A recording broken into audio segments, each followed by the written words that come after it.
I've done a lot of like young entrepreneur type podcasts, and they're like, what can you do to like get in the circle? And it kind of ties into the networking thing. And it's, so I think I would say like network, but add for some friggin' value. Don't ask to be part of the group. Like if you can even scratch your way near a successful group of people, find a way to add value to them. Like ask them what you can do for them. Yeah. Not always, hey, can you give me this resource on marketing or accounting? Or hey, what do you think about this idea? It's like actually ask what you can do for them. Our guest today is Jocko Fuel's co-founder and chief product officer, Brian Littlefield. Jocko Fuel gains worldwide recognition for shaking up the energy drink industry and is rapidly becoming a leader in nutritional supplements, functional foods, and beverages. Paving the way into product development is Brian, and who's co-founder and the mad scientist who's known for pushing the limits of what's possible with clean ingredients and a balanced, holistic approach. Littlefield's devotion to health and wellness is rooted in his firsthand experience with his brother's battle with childhood cancer and his father's passion for a healthy diet and natural products. Even as he pursued a formal education and career in business, Littlefield continued to study nutrition and holistic medicine as he believes they're the difference between simply living a thriving life. Years later, Littlefield found himself running a Brazilian jiu-jitsu academy and opening up a supplement store. He featured options that he felt best aligned with his beliefs in nutrition, shared knowledge with professional athletes and fighters with whom he trained.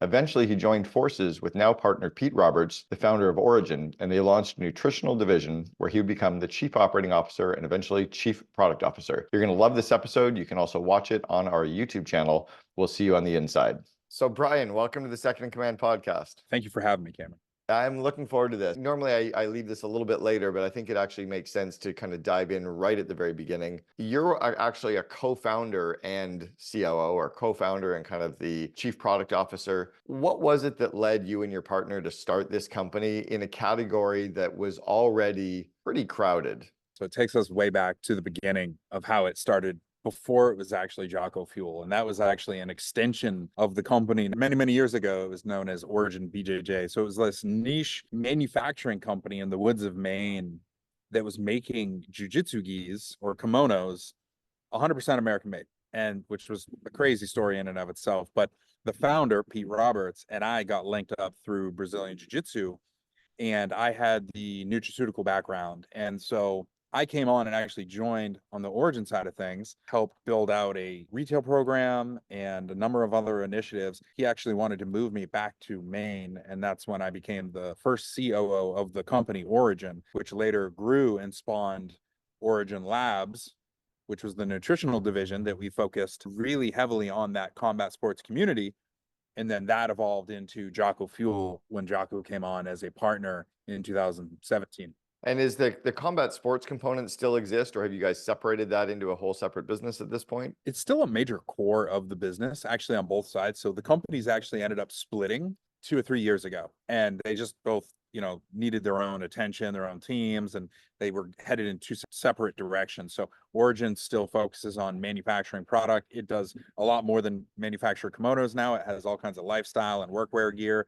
And, Jocko Fuel has grown into a segment where we're in ready to eat, ready to drink, supplements, and a number of other things. But the company is really separated a couple of years ago. I've never played in the consumer packaged goods space, and I've never played in the beverage space. Where do you sell? Are you direct to consumer? Are you in retail? Do you do wholesale? Are you selling on Amazon? Walk us through kind of some of your different delivery channels and how you came about those. Yeah, so we're a little bit everywhere right now. That hasn't always been the case. We started off D2C. We did that intentionally. We really wanted to build our direct consumer website business very strong, emphasis on subscription, obviously an emphasis on product to do so. That we knew would carry us in the long term as we grew, because we knew we were going to get significant margin dilution as we went out into retail. The same thing on Amazon. Amazon isn't much better, if anything, worse than going and selling into retail. We knew we needed to build that core business through the website and really embrace those early adopters. And so that's what we did. The next phase was to roll onto Amazon, which was a great growth strategy. And then we kind of jumped in headfirst. I say dipped our toes, like we jumped in headfirst into retail with Vitamin Shop nationwide. So that was our test. So we went nationwide into Vitamin Shop, and we couldn't have done it at a better time. We launched in February of 2020. Oh my gosh. So I remember I was literally, we launched, we had a small celebration. My wife and I came out there, flew back to New York and stayed there like a week. Then we had to head up to Boston for a couple of days, and everything, the news was all hitting that it was happening. Wow. And then we got back to Maine, and everything started to shut down. So that was fun. Now our product can be found in convenience. We've really started to dominate regional grocery. So HEB, Meijer, Wegman, we really thrive there in those more affluent regional Mm. grocery shopping experiences. Like the micro Whole Foods kind of? Yeah, Okay. yeah, It- yeah. I'm Those markets that can compete against the Walmarts and the Krogers. And is that because your margins can stay a little bit higher? They can sell for a little bit more and you can make a little bit more, or do they not negotiate as fiercely as the bigger chains do? I think it's a couple things. Smaller We kind shelf of designed space? that. Yeah, well, we kind of designed that model because we knew that we could target our marketing, whether that be Jocko on his podcast or us through geo-targeting through social. We knew we could target regional areas better than just blanketing the United States. We did nationwide with Vitamin Shop and that worked well, but when we tested in that regional area, we knew we had a lot of success right away. So what we did is we just took that model and replicated it, and sort of like with Jocko's influence of kind of taking ground Mm. militarily, that's what we decided to do. So we picked regions where we started going and attacking those areas and slowly started kind of infiltrating those communities, and it worked really well. It's almost like the board game Mission Risk, Settlers of Exactly. Catan or something. It's interesting. Starbucks, actually, the way that they got their coffee onto airlines, they didn't go after United Airlines first. They went after Horizon, which was like only in Oregon. And then they went to Alaska, which was kind of the Northwest. And then from there, they got into United. Is that part of your approach now too? Regional, regional, regional? Or are you going to go after the big chains? Yeah, I mean, eventually the big chains, for them, Or it'll do be they just come to you? that's the key. Is eventually it's undeniable when they see, oh, okay, here's this brand, maybe they didn't know about or didn't pay attention to or didn't take serious. Here's this brand, and it is taking market share in a category that we know they're actively trying to grow, but doing it so in their direct competitor regionally. They're like, okay, we need to bring that into store because we want that customer. And yeah, that's definitely part of the strategy. And you also have a high level of risk when you go into like a Walmart right out of the Sure. gate, because I've seen so many brands in CPG go in and they can't generate that velocity. And then once you get kicked out, like good luck getting back in. Yeah, you're not getting back in, and you're also working so hard to make margins that are so thin as well. I remember reading about that probably 20 or 30 years ago, and it was some company that made pickles, and they were selling pickles to Whole Foods, and they were only making like 5 cents a jar selling pickles. It's like, what's the point? Like, you get to a point where it's like, it doesn't even make any sense. So you said something a little bit early on. One of our members of our COO Alliance, we have this large network of second commands, and one of our members, their company is called Wishing You Well. They help brands kind of like you guys sell on Amazon. So they do Dr. Bronner's and they do Cliff Bar, and they actually do all the Amazon sales and marketing fulfillment. How have you figured out the Amazon space? You kind of odgy shucksed over it that, Amazon and retail sometimes aren't even that good. At what point does it start to make sense to be on Amazon? Is it because you have enough volume, you have enough scale, or do you just take the short-term pain because the retail stores are so big? We really internally battled with this early on, when to go to Amazon, because we had this growing direct to consumer business, and we kind of said, hey, let's grow that website D2C business until we can't, and then go to Amazon. That was kind of like our first thought, but we shifted that when we're convinced to test the waters. And that's what we did. We tested the waters. And what we found was there wasn't a lot of cannibalism between the website and Amazon. Like, they're two different shoppers. Like, Totally. there's people that will shop directly on your website and they're committed. And there's Yep. people that will not shop anywhere else other than Amazon. Until you're on there, like, you're not in the largest retailer on the planet. I mean, that's what Yep. it is. If you continue to deny going to Amazon for that reason, that you think you can bring them to the website, I would argue against that. Now, there's other reasons, like if you're already dealing with a low margin product and you just can't really make the math work, like, okay, well, that makes sense. But, in our space, thankfully, ready to drink is ready to eat or a little bit of a different story. But, nutraceuticals are a better or a healthier margin product. So it's a little bit more advantageous there. But, the blended margin works. So what I would say is, if the product fits on Amazon, you should be on Amazon. It's not Right. going to cannibalize your business, most likely. And if it is, you need to rethink your direct to consumer strategy. Now, are you trying to convert the Amazon shoppers to the direct to consumer? Like, do you have, stickers and inserts and stuff in your packaging that when they get it from Amazon, it then brings them to your website to sign up for the ongoings? Or Yeah, you have to be really careful with that stuff, right? Because Amazon frowns yeah, upon that. So yeah,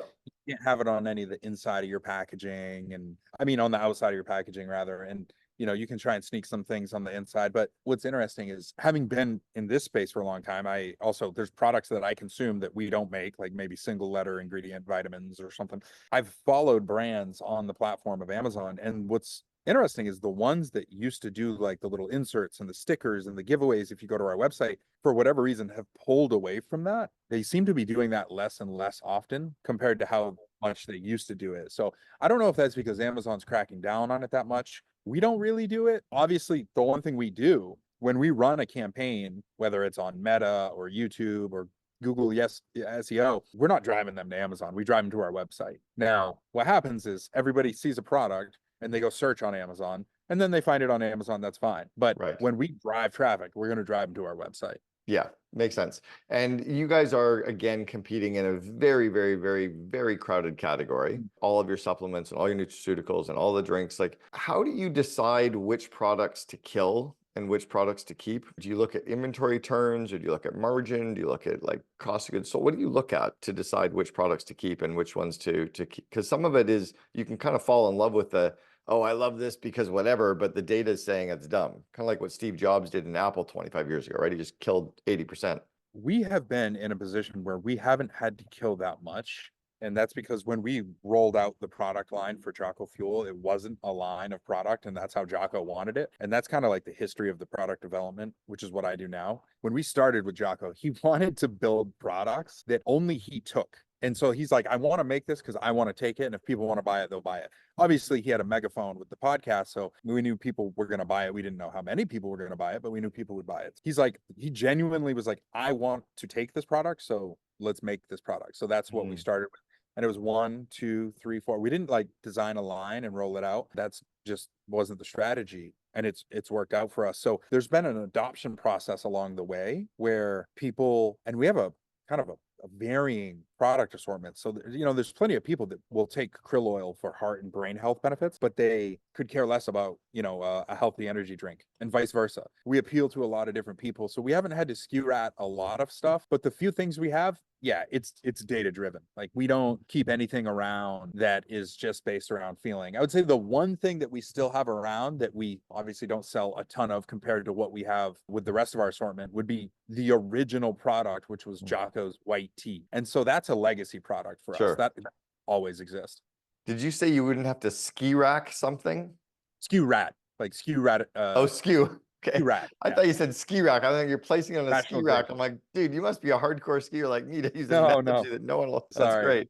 Using our term SKU rat rationalization. All right. So direct to consumer, and you said something to me just before we went live, and I'm not going to give the exact number because I don't think it's anybody's business, but it's big. You've got a fairly large direct to consumer delivery business, as I understand, where you've got customers. Are they just on like a monthly reorder of products, which makes sense, right? Because you need, the supplements or the packets or the whatever. Yeah, more than 50%, can't share the exact number, but more than 50% of our customers are on recurring subscription. That's incredible. Like, that's massive, massive, massive, massive revenue for you. So is understanding your cost of acquisition and your lifetime value and the cash conversion cycle, is that part of the magic of building the business? For sure, it definitely is. It's actually a fine line we talk about all the time with our sales and marketing teams and our e-com. We have an incredible team on that side of the business. It's always a balance because we believe so strongly in the product and the brand identity and message that we're like, okay, once we get them in, like, they stay. It's sticky. We want a blitz scale, but how aggressive do we want to get? How much can you spend to acquire that customer? Not how little, right? Yeah, exactly. I think that's where do you find that point of diminishing return? And it feels like every time we reset on like a quarterly or an annual basis, we just continue to push further and further, and we haven't really found that to diminish yet. It's interesting. I think the smartest companies out there are the ones that truly understand that when you really understand the lifetime value of a customer, like how much money your customers are going to pay you and how much gross margin you're going to accrue over that period. And then really even in the first year or 18 months, how much gross margin you're going to make. It's all about how much money could you spend to get those customers. But most companies are out there trying to get the cost of acquisition down really low instead of just buying up all the market share. So do you guys have like a marketing analytics whiz on this, or do you just measure it on a weekly, monthly basis and keep your pulse on it? And do you do it on a product by product basis or kind of the overall category or overall consumer? We do it product by product, but more category by category. I would say we're more focused on the like how it lands categorically because again, for instance, I touched on it a second ago, shipping drinks across the country is expensive. Whereas let's say you can keep throwing ad dollars at it and you can continue to push ready to drink and shipping heavy cases across the country with free shipping, you're going to find that diminishing return much sooner than if you're allocating it towards something like a small capsule bottle that you're going to be able to ship that already has a higher margin. But let's say the cost of acquisition for that customer is higher. So our data analytics team is constantly looking at the differences and trying to optimize it while also looking at things like inventory and cash flow. Okay, so that was my next question was around inventory. And I've worked with 5 or 6 companies that sell on Amazon, usually in the $30 to $50 million a year range. And one of the core numbers that I've tried to get them to wrap their head around is inventory and inventory turns. And I use a retail number called the 240 number. How do you guys know how much product to have sitting in inventory at Amazon and maybe with your own warehousing? What numbers do you look at to optimize that inventory so that you don't run out of inventory and so you don't have too much inventory sitting and expiring and so you don't have too much inventory sitting there that you could be utilizing that cash in a better way? Like, how do you manage that inventory? What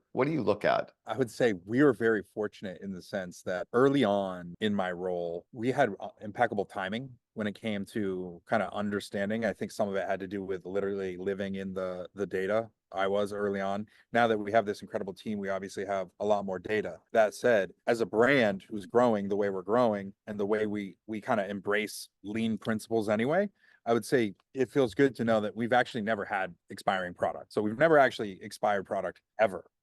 That said, sometimes when you launch a new product and you under forecast and you can run out of product, we actually just had that with our protein ready to drink product. And we launched a version of it that's called sweet cream coffee. And we actually oscillated internally whether it should be like caffeinated or non-caffeinated. And ultimately we went with caffeinated. So it's this delicious sweet cream. Jocko calls it like a tiramisu taste. It doesn't taste protein. It doesn't taste like protein at all. There's no grittiness or anything. We knew it was going to be successful. We just didn't know how successful. So we ran out of product. Like we launched, we didn't get a reorder in. You could say like lost revenue or whatever, but at the end of the day, it's probably better to run out of product than to sit on product and have it be thrown away. So well, there's also an additional side to this, which is, you can end up with so much product sitting in inventory that cash could be better utilized with marketing or hiring. I think of it like when I go into a retail store and you go into some retail store and they have like 1 small, 1 medium, 1 large, 2 extra large. Like, okay, they have, and then you go to another store and they have like no small, 8 mediums, 1 large, 12 extra large. Like, who the fuck is buying for you? Like, it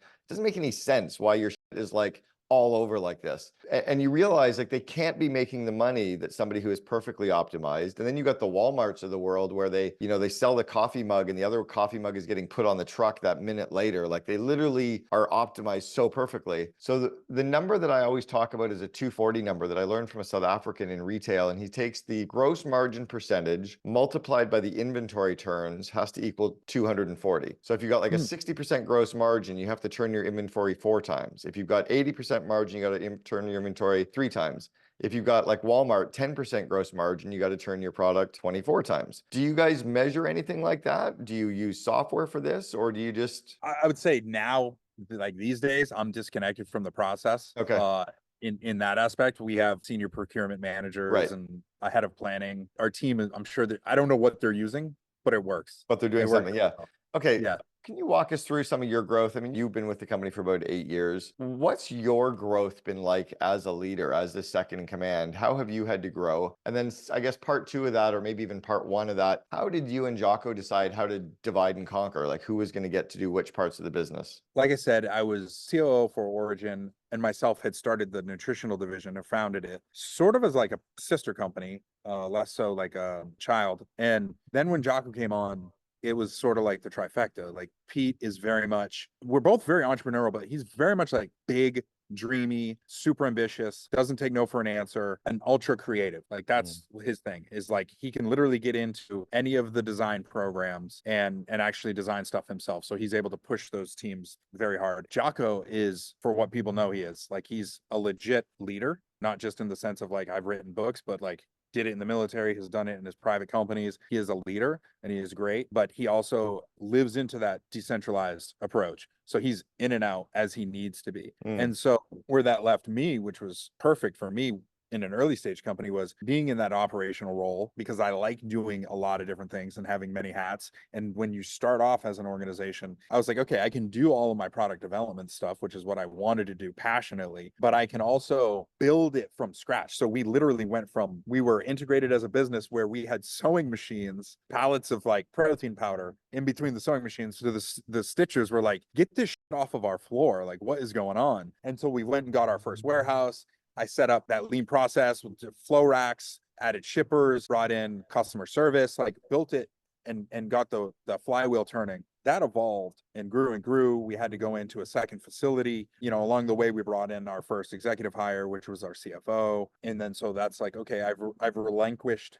the financial piece of the business. Okay, boom. Now we brought on our first sales executive, our chief revenue officer. I'm no longer getting on doing sales calls with retailers like Vitamin Shop when we landed Vitamin Shop. So you're able to kind of start parsing that out and hand off those responsibilities, which is tricky, right? I mean, it's like one of those things, especially for someone like myself. I like doing a lot of different things. I like being involved in a lot of different processes. Sure. So handing that off was tricky, but learning to do it was great for growth. Eventually, I wanted to focus exclusively on product when we got big enough.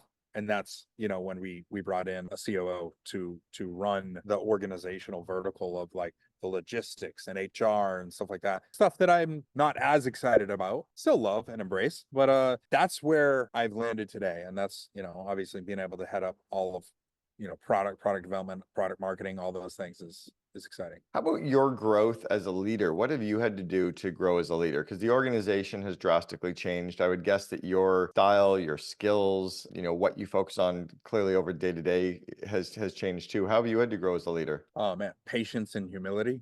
Like when you're early on and you can do a lot of different things and you don't take no for an answer, you think you know it all. And then as you evolve, you realize how little you know. Like when you start bringing in like people that are experts in their field and you start embracing that. I know a little about that or a little about a lot of different things, but like when we brought in our CFO, this is a perfect example, like his level, his breadth and depth and understanding of the financials was just like, wow, okay, this is a different level. And then so you're able to, well, you should be able to check yourself and find that humility and be able to grow. And I looked at that as an opportunity. I could have looked at it and said, you know, maybe got defensive or something, but I look at it and say, okay, look how much I can learn from this person. And that's what I've been able to do.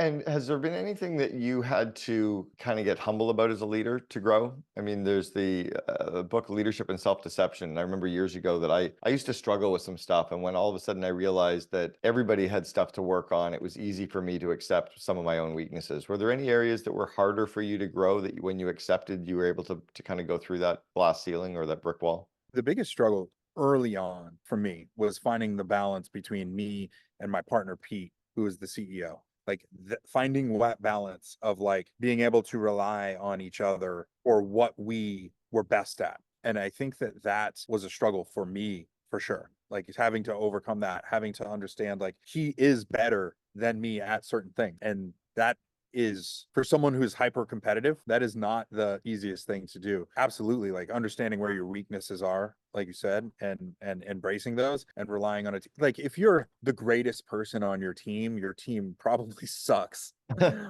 That's the one thing that I've learned is like, because I'm really good at the one thing, maybe one thing, and I'm okay at other things and they can get done. Nobody can do anything alone that's really going to be, you know, written about, you know, 100 years from now. Embracing where you have your weaknesses is probably the fastest way for success, in my opinion. It's interesting because that is actually one area that most leaders have to grow through, which is if I start delegating all this stuff, what's my job? And I'm now hiring all these really smart experts that are clearly really smart at stuff that I used to manage. And there's almost like this imposter syndrome that we go through, or what is my new job? And so how do you get through that mentally and emotionally? Is it just because you've hired all these great people and now you get to lead them, or the company is scaling, or do you just find new areas of unique ability to work in? How do you work through that? I mean, it's for me, I would say it's two things. One, I have a great team of mentors as well to talk about things and discuss things and talk about ones that are detached from the organizations or maybe running their own great organizations. So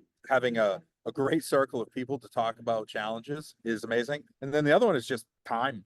It's just time. It's like, okay, maybe you're internally reluctant, but you're going to be a team player, but that thing is still stuck with you. But then once that person actually hits the ground running and shows you like, wow, yeah, I should have relinquished this thing maybe a little bit sooner, you just start building up these kind of emotional calluses. Like it is okay to let go. I started to become more and more accepting in passing things off, whether it's because we got really lucky and found really good hires, or we were just like really diligent about who we brought on. We haven't had a lot of turnover, and a lot of people have grown within their respective roles. When you see that over and over again, it just becomes more acceptable. It's just easier to say, okay, yeah, no, we need someone for that. And so now my mindset is shifted. Whereas before I was like defensive. Now I'm like, okay, what can I pass off? Right. What is the area at which I can find someone to do better that will add a top line benefit to the organization? So I've always believed that a leader's core job is to grow people, right? To grow their skills, grow their confidence, grow their network. How do you, as a leader, grow the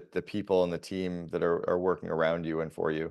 Everybody has their own way and their own style, but for me, it's all about trust. I personally like when my partners and people around me trust me to do what I need to do. And I think that people are motivated by trust. And so whether that's trusting them to do something new, trusting them to execute a plan, trusting them to take on bringing on a new hire and maybe not micromanaging that process, like people want to be trusted. And for the most part, they want to be left alone. And so when you're bringing in someone, maybe not who's like, on job training, when you're bringing in someone who's an expert in their field or close to, it's important to trust them. You need to trust but verify, but you need to trust. The key word there is trust. I find that when you trust people and they feel like they can trust you, then the organizational culture is going to thrive. Now, I would guess that being an organization that's based in Maine, that you've always had some remote people or people that are living and working in other cities. I can't see that you're hiring everybody in the state of Maine, are you? Or COVID actually helped us out a lot because I would say I was like barely strong about it, but my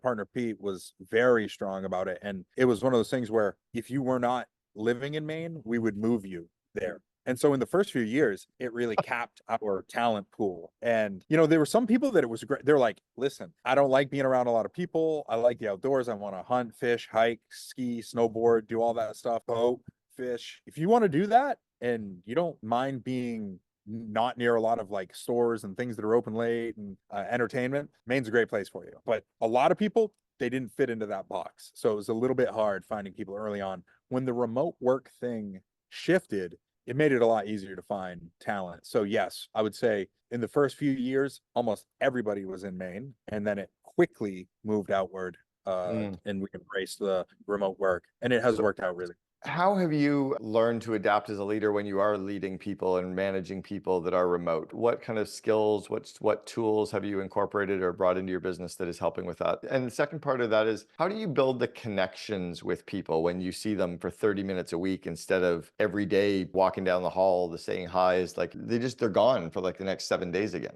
Well, it's not easy. It's definitely more challenging than doing it face to face. That's for sure. A couple things we do. We try and get the teams together, period. Like, even though we're remote, like we'll do an annual summit. We do quarterly meetings in the city, one of our offices. We'll bring in all of our sales and product and marketing teams quarterly so they can sit together and we go through. We're doing actual work, but at the same time, it's a team building exercise. You're getting face to face. We're ordering out. We're getting cats delivered. We're having an experience together. And so I think that that's important. I think companies need to invest into that time. If everybody's spread out across the country or the world, like you need to invest in bringing them together periodically. So I think that's a big one. Obviously, we do all of our meetings with video, so it's important for that rather than just phone calls. But we also encourage people to just, even though you're not seeing someone, like we encourage people to just pick up the phone and call someone else's direct line. Like, hey, don't send a friggin' email. Just pick up the phone, cut through all the bullshit in the time, reduce the information that needs to be read through email. Just call them. That's really important. We think that, goes a long way.